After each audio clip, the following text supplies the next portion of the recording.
Well, welcome. I hope you are having a fantastic day. And as always, I appreciate when you choose to spend some of your valuable time here with us. And I really strive to bring you some great quality interviews that are justify you taking time out of your busy schedule. I know time is one of our most precious commodities, and today will definitely be no exception. We are meeting today with Kevin St. Clergy, and we're going to be talking about blind blaming, the hidden saboteur in negotiations. So, welcome, Kevin. It is great to have you here. Thanks for having me, Cindy. And today's episode is going to be all about uncovering a hidden trap that can really quietly sabotage even the most prepared negotiators. Blind blaming, that Kevin's thing, and he will be telling us all about it. And in case you don't know him, he's a coach, a speaker, a creator of the blind blaming framework. And he helps people unearth the real blocks in their lives in negotiations and beyond by challenging the assumptions that they make about why things aren't working. We all have that tendency to blame, and he invites us to stop fixing the wrong problems and start seeing clearly. So today we're going to explore about how blind blaming shows up, what it is, why it's especially dangerous in negotiations, and what we can do about it. So buckle up because it's going to be a revealing conversation. Go grab a pad and pen or an iPad or however you like to take notes because there'll be lots of golden nuggets.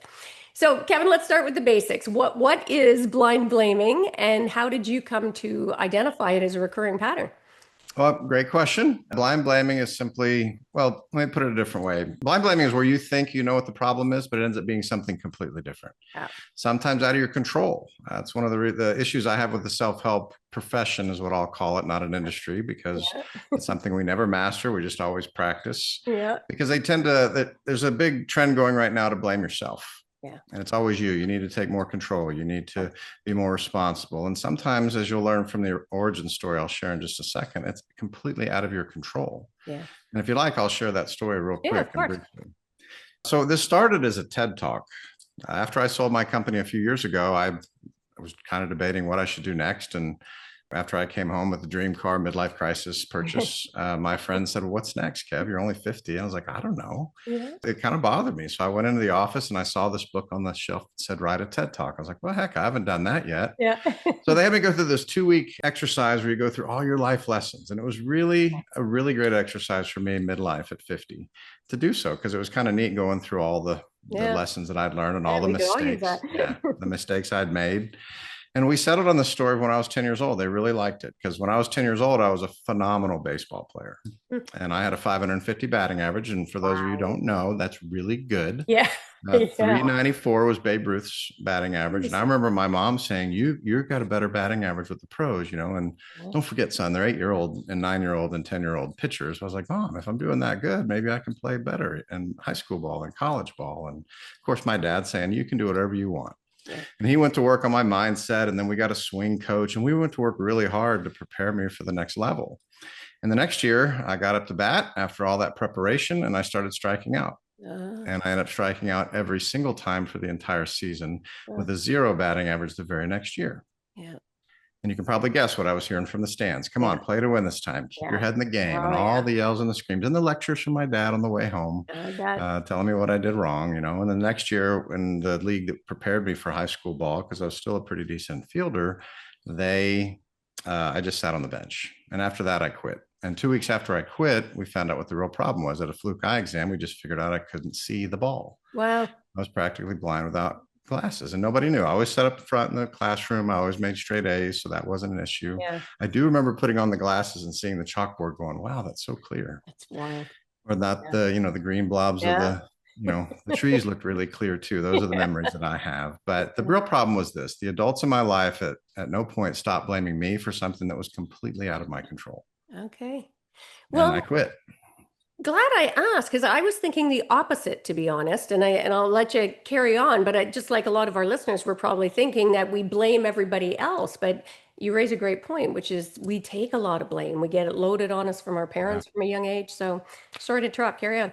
Yeah, we call it supportive sabotage. It's actually Yeah, something I put in the e-course that we did, because that's where people are like, you need to do this and you need to do yeah, that. And they think they know, but they're yeah, stuck in the same blame loop that we're all stuck in. That's why, as yeah, we get into some of the solutions later, you'll find out I have a real problem with some of the root cause analysis things that people teach out there, because it's always like, why? But you're asking the same people that are stuck in the same yeah, problems you are, and they can't see either. So you have to get some outside opinions. yeah. Okay. Now, you describe blind blaming as solving the wrong problem, and you alluded to that, but can you share an example, maybe, especially from, well, it doesn't have to be a negotiation context, but when people misdiagnose the issue entirely, which, Yeah, I think, I mean, in negotiation, because that's kind of what I prepared for the talk, but I think I've got several examples. But one recently was somebody who we were trying to teach one of our customers, and we have a very large mastermind group of about 40 women business owners. nice. And so our framework is pretty simple. We teach them about mindset first. Yeah. And then once we get them past that, they can grow and they can build an empire without sacrificing their life and their family and the time that they and Yeah. the balance that they want to create. We get past those limiting beliefs. Then we work on something called margins. We Yeah. want to make sure that they have the right margins, and negotiating those margins is extremely important. Yeah. And we had to teach them some different ways to negotiate, where they thought it was one problem because they just thought that this was their pricing and that was it. Yeah. And then, as your book states, and I read it and I was like, oh Yeah. my God, this is the story I'm going to tell. They just weren't asking. Yeah. It's so true. And those who ask sometimes get. It's what I've always Yep. been taught, but I am a man, so don't hate Good. me. But anyway, totally kidding. So we worked with this one woman, and she ended up getting basically, we taught her how to negotiate. We had to start seeing it from both sides, Yeah. having empathy for the manufacturer and things like that. And it was a very simple tactic. We just said, this is the price we want. So she asked for what she wanted. And then she kind of followed up with, well, I just want to make sure that, at this pricing level, because they came back and they said, well, if you do this many, these are medical devices, by the way, if you do this many, we'll give you X. And if we do this many, we'll do this X. And if you do this many, we'll give you X. Yeah. And we had taught her to say, listen, I just want to make sure that you guys are still making money at this top level. I mean, we want to be a partnership and we want to have this. And they made the mistake of saying, hey, we make plenty of money at this level. Don't worry about it. And she said, great, then I want that price all the time. Yeah. So she asked very confidently, very Yeah. directly, and she got it. And she's going to make another $1 million this year. $1 million. Love it. No Yeah. kidding. And so, but the other thing was just her having the courage to ask. And she was very much afraid to ask. Yeah. Yeah, we see that a lot. And I think we see that across the board, but you're right. I think women in particular, because we've been taught from a very young age not to, right? Don't be the squeaky wheel. Don't make yourself too large. Don't. So, and I'm sure you see that with your mastermind women. So, now I love it. And speaking of that, this idea, women, I think in particular, often get chastised for being too emotional. And I love your insight that sometimes we blame ourselves for being quote unquote too emotional, when the real issue, I think you say, is a misalignment of values, or more often, or at least as often, a lack of clarity. So can you speak to us for how this, particularly affects people in showing up in negotiations? Yeah, I think, well, making sure that people, I think that's a better strategic listening Yeah. is something that I'll say. That means that I've always been taught that listening means you are not talking, Yeah. which means you have to ask the right questions. Yeah. And if you can get on the same page by asking people what's important to them, Yeah. then you can learn. Or what we've done before, like I was struggling a lot when I was negotiating with these same manufacturers, because that was the industry where I got my start in the medical field. And I never could get a big corporate deal with them until we started actually asking their customers what's important to them. And then we passed it on to them. Yeah. And they actually said, oh, you're right. And that's what we want too. Yeah. And so that's how we used it, as far as getting clear on what their customers wanted, which was important to them. But I also went so far as to say, now, if their customers want this, I would imagine that you want this too. Yeah. And they said, you're right. So it wasn't like yes or no, it was you're right. And that was kind of cool for me to hear. Yeah, you want to get there. Yeah. But going back to the values question was, we said that we had some values alignment too. So I think that's a key thing that I was trying to bring up to as we were talking about getting on the show. We discovered that CEO was really concerned about results. Yeah. I thought it was price. So when I was negotiating, I always thought, and I was talking to my business partner, who's older than I am, very wise man. This is several years ago. And he's like, Kevin, it is not about price. Stop saying that. Yeah. You just haven't found the value. And it sounds like something happened to them, like they got burned, Yeah. which I think is something you mentioned in your book, if I'm not Yeah. mistaken. I read it about a week ago. But Yeah. Kudos. once we found out that they had been burned before, and we said, look, what really makes us different is results. Yeah. And here are several examples of the results we've gotten from our clients that are going to help you do X. Yeah. And after we started doing that approach, it was a simple change. I laughed because I'm like, oh my God, this was so So simple. And simple. it took me 5 years of failure to learn that was it. So I think we aligned our values. What was important to them was results and the service that we were providing. And we were able to provide them with proof that we could do so. Yeah. And it's about showing up with curiosity, right? I think we've been so conditioned to believe that the person talking the loudest and the longest, right? You've got to get your position out there. You've got to be the person who, if you're dominating the conversation, then you are winning the conversation. You're more likely to get the sale. And typically the opposite is true. 100%. I love that. Show up with curiosity about them so that you are not waiting for your turn to speak, but really trying to understand what the other party needs. Now, you talk about how we often prepare with logic and facts, which again is one of those very typical old school kind of boardroom approaches. But what's really needed is empathy or storytelling, which totally aligns with my views. So can you unpack that a little for us from your perspective? Yeah, sure. I call it the pitch factor. It's bad. That's when people just go in and they don't do any research. They don't look Yeah. for ways they can connect together. Just like I just mentioned, finding some things that we had common ground. We both wanted to help the customer. They had their viewpoints and I had ours. We both had goals. But once we figured out that if we can get results for both them and us, and most importantly, their customers, then it started to happen. Yeah, of course. But storytelling is one of my favorite things to do. Yeah. And there's actually a book by, if you really want to get good at storytelling, there's a book by Michael Hauge, Hauge, and he tells you how to craft really good stories. And I won't go into it because I'll let you get the book. But basically, if you can use storytelling and then make your point, just like we did with the story of the woman who negotiated. And then I think people are going to remember that this woman had the guts to ask for a better price. And she did some negotiating tactics as well. And she wasn't very comfortable with that. But when she saw it work, she went out and did the same thing with the other 5 manufacturers and it worked. She got very comfortable once she saw it worked. And the other thing is, once she figured out that people weren't going to hate her.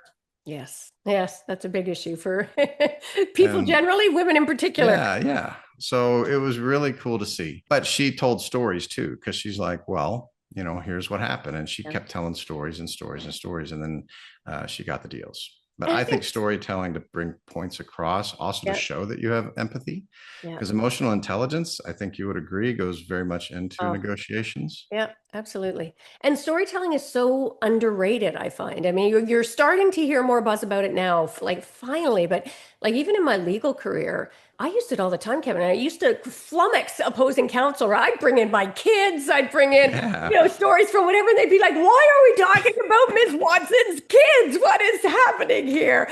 But it immediately humanized it for the adjudicator. And it was an incredibly successful strategy, right? So I love that. Now, that's what people remember is those stories. And that's the other key, isn't it? That's right. People, I can preach at you and lecture and talk about it, but people, and you'll see in the book, I talked about the story of my daughter in the hospital. That's the thing that people probably most remember from that darn book, right? Is about that experience. Well, I do. And that she's never had any heart problems since, right? Yeah, you did read the book. You gotta be kidding me. I did, I promise. It wasn't a test, I swear. No, I get it.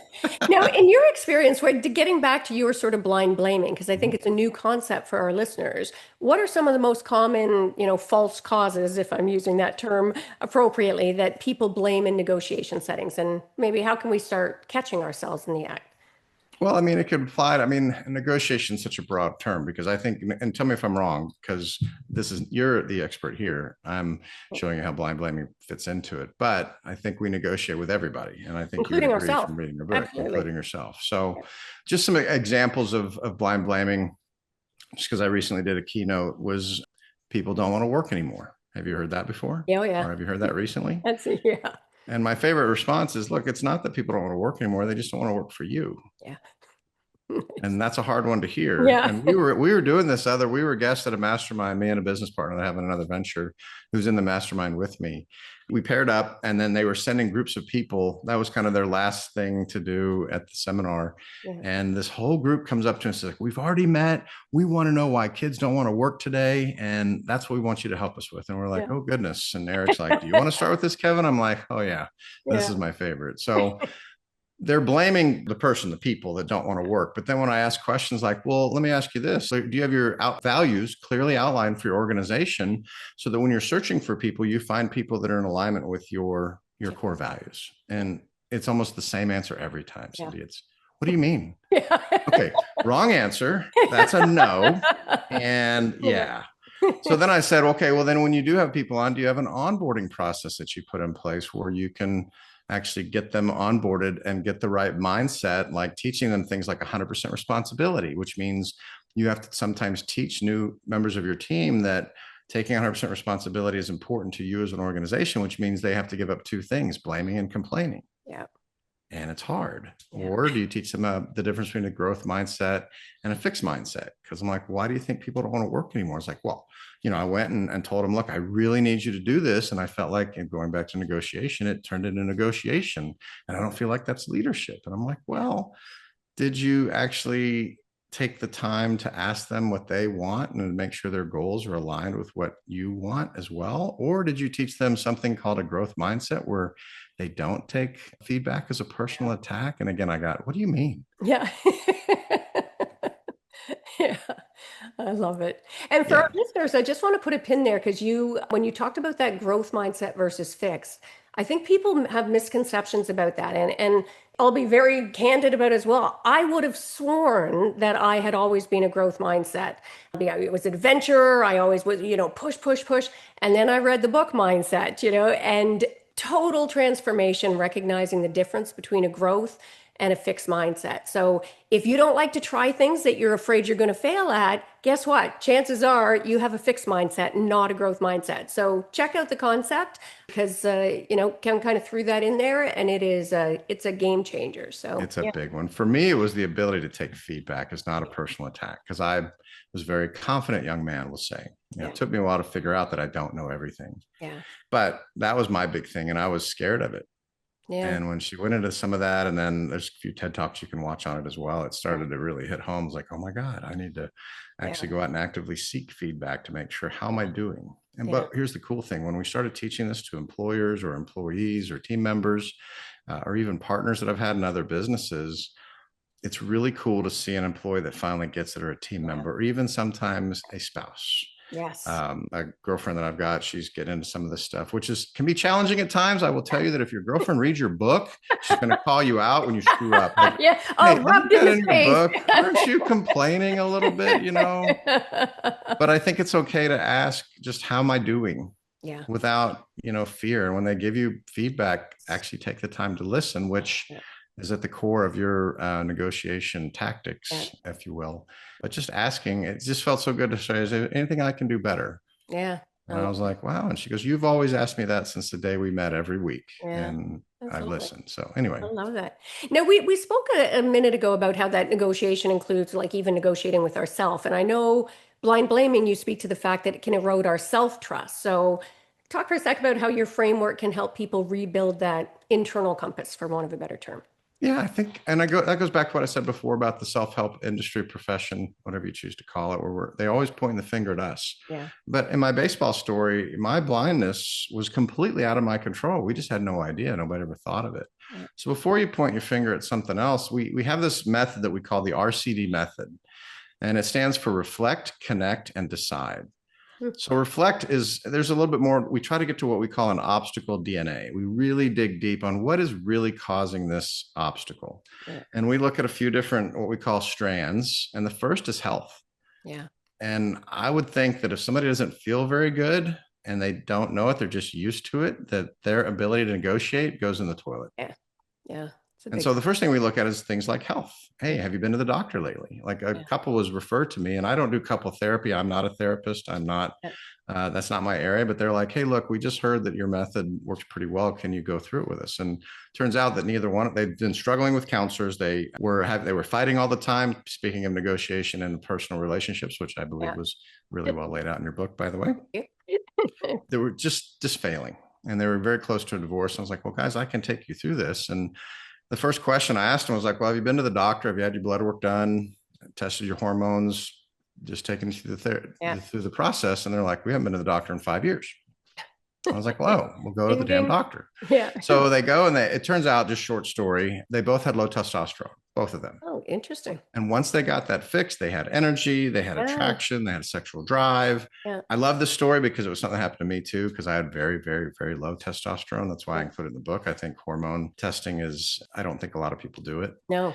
And we just had our very high end mastermind group with some very, very successful. These are $2 million to $6 million a year practices that these women Yeah. run in Utah this last weekend. And one of them came up to me and said, hey, I got to tell you this. Your book really motivated me to go to a hormone therapist. Yeah. And they found that even though the blood work was normal with my primary care physician, that I had low hormones as well. And I got to tell you, Kevin, I'm a completely different person. And that's the exact same thing that happened with that couple who were doing really well. So health is the first strand that we look at. Is there something else I'm going going to on? pause you for one sec before you go to the next one, because I think you've hit on something important there, and two elements to that. And one is, I just discovered recently, I'm embarrassed to say, that even for women, we always assume men are testosterone, women are estrogen, but women actually have 10 times more testosterone than they do estrogen. So when your testosterone levels are low, it is going to affect you.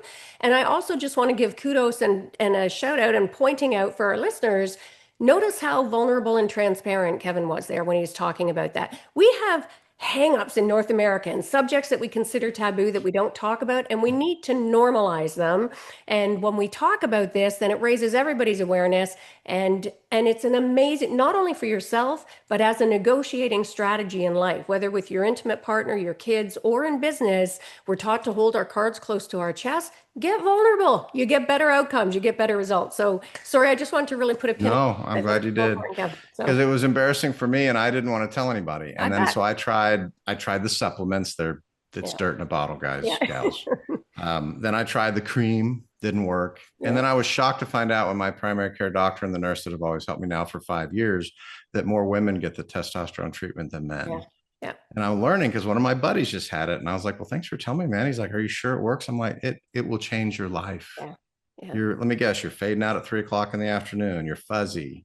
You don't even want to be around another woman. And he's like, yeah, you pretty much got it. Yeah. And you've tried the cream and everything else. First of all, I kept forgetting to do the cream when we were supposed to do it, but I did the pellets. The BioT is my favorite, just to throw it out there for people. It's natural. It works 100% of the time, and it just changed my life. Anyway, so I'm sorry to dwell on that, but it was awesome. So health, and then purpose. So purpose is where sometimes when people get burned out, I think they keep focusing too much on the things that don't light them up. Yeah. Yes. And I think sometimes that's where that blind blaming, where we start blaming, I'm just not a good negotiator. Have you ever heard that before? Yeah. Well, if you don't feel good, one, and number two, if you're not doing something or you're in a profession that doesn't light you up.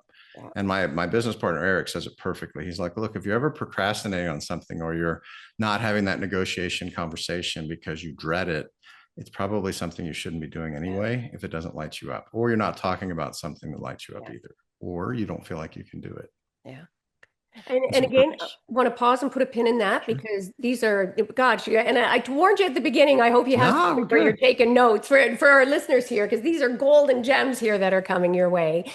That purpose piece, I ended up calling the business Women on Purpose when I first started, for exactly that reason, Kevin, because I think people in life generally, we are so conditioned to buy into this model where you have to follow a particular path, follow a particular road to success. And the way we define success, kids from a young age are told, well, that's kind of a pipe dream. You can have that as a hobby. So if you are feeling not engaged and fully alive and hitting the sort of pinnacles that you would like to, then strip yourself right back and start doing some exercises to rediscover your purpose. Because again, that can be such a game changer for you when you really get aligned with what you're good at and what lights you up. And ask other people in your life. What do you say? What would you say are the things are that I am best equipped for, or that I do best? And you may be surprised at some of the answers. So back to you, Kev.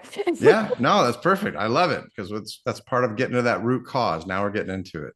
Then we look at relationships, not necessarily with your spouse or your partner, but the relationship you have with other people and how well you're doing at that. And then we look at what we talked about before, growth mindset, growth. Do you have a growth mindset? Or are you stuck in a fixed mindset? We just make people aware. In fact, the first section of the book is just called awareness. And once you're aware of these things, then you can start to work on them. And then finally, we get into tools, resources. These are how you set up your environment, even like simple things such as how do you plan your day?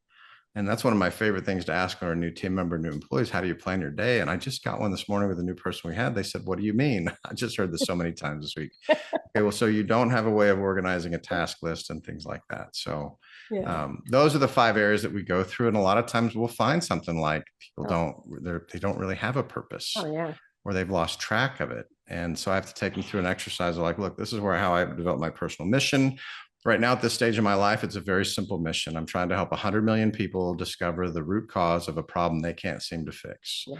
And to me, it's going to create a ripple effect, not only across their life, but across society as a whole, if we do our job. Do we need that today of all? I won't get into politics, but if there was ever a time that we need to be following this, no doubt. Now would be it.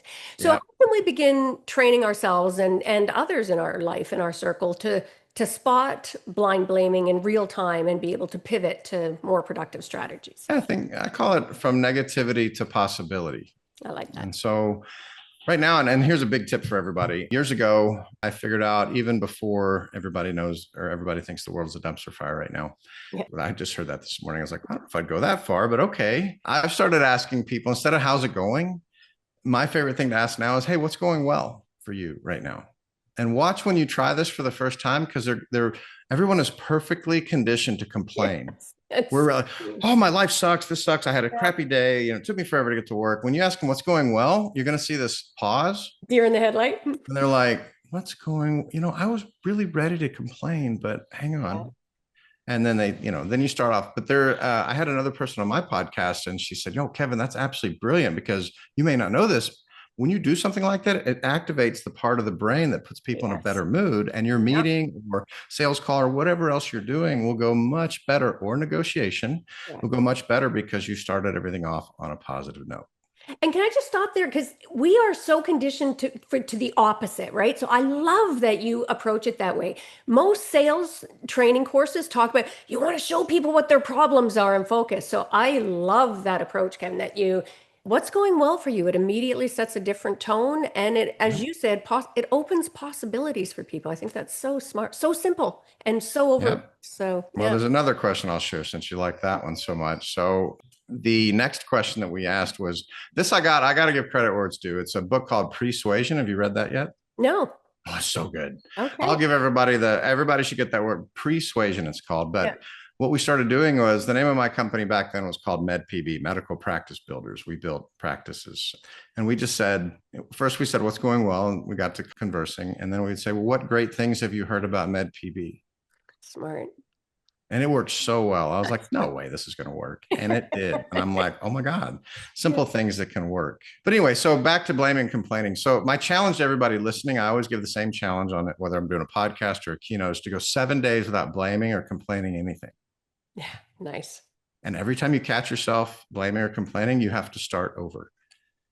And I get emails and text messages like 6 months after the talk or the show going, hey, Kev, I did it. And I'm like, who are you? And and it's funny, like I made it a week without complaining, and I've done 30-day challenges too, but I've shortened it to a week, because 30 days tends to get people out there. But it's really hard because we're conditioned to do that. And we can get into some of the cognitive biases that cause it. But I think I have this thing called the ACT formula. It stands for awareness, being aware when you're blaming or complaining. And then you need to do what I call a power pause. That means just stop. And sometimes, now don't do this when you're around people, because it might freak them out, or they might think you're talking to them. But I have to physically, like I'll be on a walk and I go down that rabbit hole that we all go through, or get mad about something, I have to physically tell myself to stop. Yeah. And then I do something called a power pause. And then we get into transform, which means we need to transform that negativity into solutions. Okay, what's the solution? Yeah. Stop whining and moaning and focus on what can you do to make this better. And that's what gives you possibilities. All right, so it's called the ACT formula, and it's awareness, choice, transform equals possibilities. So awareness means you're aware that you're blaming and complaining, and you have to physically tell yourself to stop. That's the choice. You make a choice to stop. Yeah. And you basically, I mean, like I said before, you want to say, you don't want to do this out loud when you're in public because you might freak people out saying stop. And they're like, what are you talking about? Why are you talking to me? Anyway, but you have to, I call it a power pause in the book. Yeah. Just pause, take a breath, and then you have to transform that negative energy into solutions. What's the solution is one of my favorite things to ask. Yeah. And we've all done it. You know what it's like. You'd be on a walk, you're pissed off about something, excuse me. You're loud. Get it off your mind, stop. And then you have to say, okay, what's the solution? Yeah. And I think that's how you go from negativity to possibilities. I love that. And that pause, again, I want to really put a pin in that for our listeners, because that across the board, so important. And so if you're in a negotiation, even with yourself, we are taught, and what we see on even the entertainment that we watch is everything's push, push, push, go, go, go, right? Fill up the space, fill up the conversation. And sometimes the most powerful thing we can do, and that's why I love you call it the power pause, is just take a moment, take a breath, even with yourself when you're spinning out of control. Just let yourself pause. And definitely if you're in a negotiation and you're hitting a tricky spot, just allow yourself the grace. Silence can be a beautiful, powerful friend. So I love that ACT. You've got some great systems in place. And if I was going to ask, what would the first step be for if we were giving advice to the listeners here who maybe feel stuck in a loop? Would you say it's take that 7-day challenge? Would that be your first? I think that's a start, being aware of blind blaming and being aware of it, and doing the ACT challenge or the 7-day challenge. But back to the solution, R is reflect. And you're asking yourself one simple question: is there something else going on that I can't see? Yeah. And the next one is C, which stands for connect. Because the problem is when we get this, people around us are trying to help us. I call it supportive sabotage. That's where they think they're trying to help you, but really they're just making it worse. And just like the parents in my life and the adults in my life do that. Yeah. So you got to get outside of your sphere of influence, and you need to connect with a professional coach. Those are the two favorites that I have are a professional, either life or business coach, or a professional paid for mastermind group. And if you're not familiar with what a mastermind group is, for those of you listening, it is basically it came from Napoleon Hill, who wrote Think and Grow Rich. Sure. And he meant it when he had his own companies at his own. He formed a mastermind of experts that helped his companies grow. Yeah. And here recently, a lot of people have taken these. I discovered them a few years ago. I've joined some very high-end ones because I wanted to be in a room with people that were a little bit above my level. Same here. And once I got that, I started to learn very quickly. Yeah. And so, but when you share the problem you think you have with either a professional coach who's not tied down with all the stuff you have as well, or your group or your peers or your company or even your family, they can see things you can't. And then when you share it with a group of like-minded individuals who may be at a level or two above you, they really get honest and open with you, especially if it's a paid for group, because I believe that when people pay, they pay attention. Yes, absolutely. And so I don't like networking groups. I mean, they're valuable, but there's no reason for people to be there otherwise, just getting referrals back and forth. But when you're in a mastermind group, they are there to help each other. Well, and it goes back to that growth mindset you were talking about, because I found the same in the mastermind groups and again, I paid big bucks for them. And I thought, you know what? Same. I'm going to pay more attention, as you said. I'm going to fully engage, and I'm going to be there soaking it all in and be ruthlessly vulnerable, because otherwise, what the heck's the point of paying that kind of money if you're not going to really, really make a change? So, well, Kevin, I got one last step though. Sure. I want to skip it. So I said RCD. So it's R is reflect. Is there something else going on? Connect, get an outside opinion from somebody who's outside of your sphere of influence. I prefer coaches and masterminds. And then D is decide. Yeah. You have to make a decision to do something different. For example, your show is about negotiation. Well, you have to make the decision to become an expert in negotiation. I would highly recommend that everybody read your book if they haven't yet, because it was awesome. I can't wait to read it again. But decide, this has become, I won't cuss on your show, but it's actually, there's a story. It was a woman. She was one of my clients. She was debating on 1 or 2 loans through different manufacturers who were really giving her some great offers. And on our coaching call, she said, well, what do you think I should do? And I said, Kayla, and she's given me permission to use her name. You just need to make an effing decision. Yeah. Except I didn't say effing. I just said it just like that. Didn't think anything. I know her well. I've been with her 7 years since she started her business. Yeah. She's growing into a multi-million conglomerate. She's doing extremely well. And that was it. We ended the call. Well, the next month we get on the call, and Funny enough, I was like, well, what's going well? And she's like, oh, you've changed my life. I'm MFDing all over the place. I mean, even my husband noticed. I mean, we made some mistakes, but yeah, I make this and then I do this. And I'm like, wait a minute, stop. What do you MFD? She goes, yeah, I'm making effing decisions. I'm doing it every day now. I've absolutely changed the way that I think. I'm getting things done. Yeah, we've made some mistakes, but I did what you said, pivot or perish.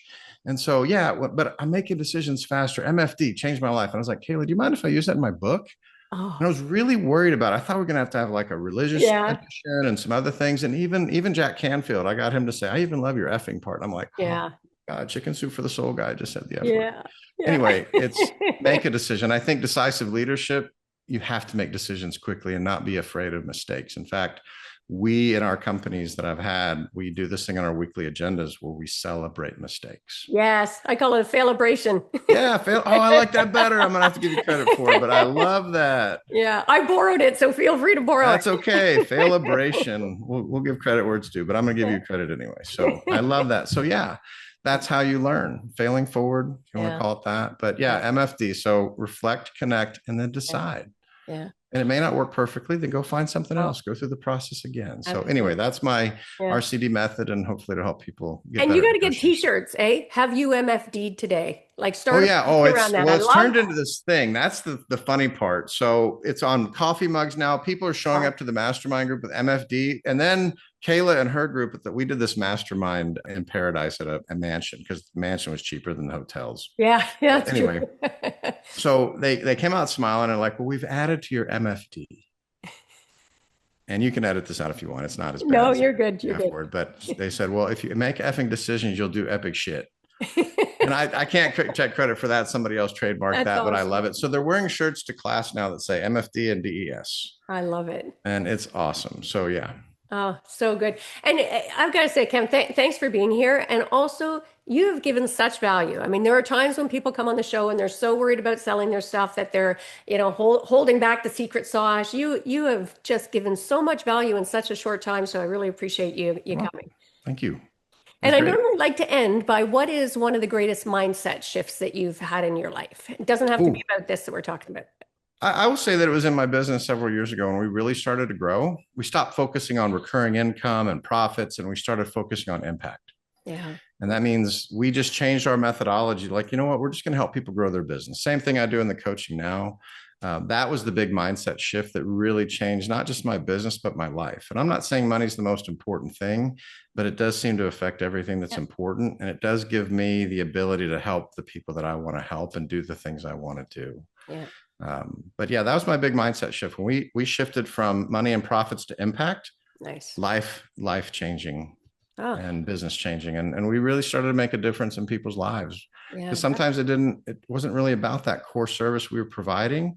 If we didn't have a solution, we instructed our team to go find a solution for that client. I wish we had AI back then, made it a Yeah. lot easier, but that's what we did. Yes. So anyway, that's what I feel. Yeah, that's a big, and so in line with the art of feminine negotiation, right? Impact focus instead of that money focus, people focus instead of, it's beautiful. Love it. So where can people learn more about you, Kevin? Where should we be? Blindblaming.com is the best place. You can connect with me on LinkedIn as well. I'm on Facebook and Instagram, but www.blindblaming.com is a great place to start. You can get a free copy of my book. We're about to launch that free book funnel, which I encourage everyone to go through because you may want to do something similar in your business. And you guys are welcome to steal and use any of my formulas and things like that on my website that you need to grow your own business or do better in your own life or career. Yeah. Well, again, Kevin, thanks so much. This has been awesome. Appreciate having you here. Thanks for having me. And for our listeners, when somebody is offering you free resources, for the love of God, take advantage. When you've got somebody who resonates with you, who obviously has had success, has helped other people find success, who is following a path that is going to have a better impact and enhance your life in across the board, take advantage of the resources when they're being offered. Make the time. Don't wait until you find the time because there is no such thing. So I have no doubt I often say I'm sure you got lots of value, but I gotta say today, off the chart, some really great value in this episode. Make sure to share as well. Give the gift of sharing. Share this episode with other people in your life. There is nobody who would not benefit from some of the skills that we've heard here today. Make sure to subscribe if you have not done that yet. And before we sign off, if this episode lit a fire in you and you're ready to stop playing small and start negotiating bigger, come work with me, whether it's one-on-one in a powerful group or through my online programs. I got you covered. So let's tap into that feminine power of yours and start getting more of what you want and deserve without apology, you know? And if that sounds interesting and you're in, then head to artofemininenegotiation.com to check it out. And make sure to grab a copy of my book. Kevin has very graciously mentioned it a few times. And that is a wrap for this episode. So go now and renegotiate the life that you've been told to settle for. And remember that every moment is a negotiation. Choose presence, choose power, choose purpose. And this isn't just a podcast, it's a movement. You're part of something bigger now. And together we are redefining power, one conversation, one negotiation at a time. So join the movement, lead the change, and please lead with heart, negotiating like the powerful force of nature that you are, because feminine doesn't mean weak, it means unstoppable. So until next time, take care.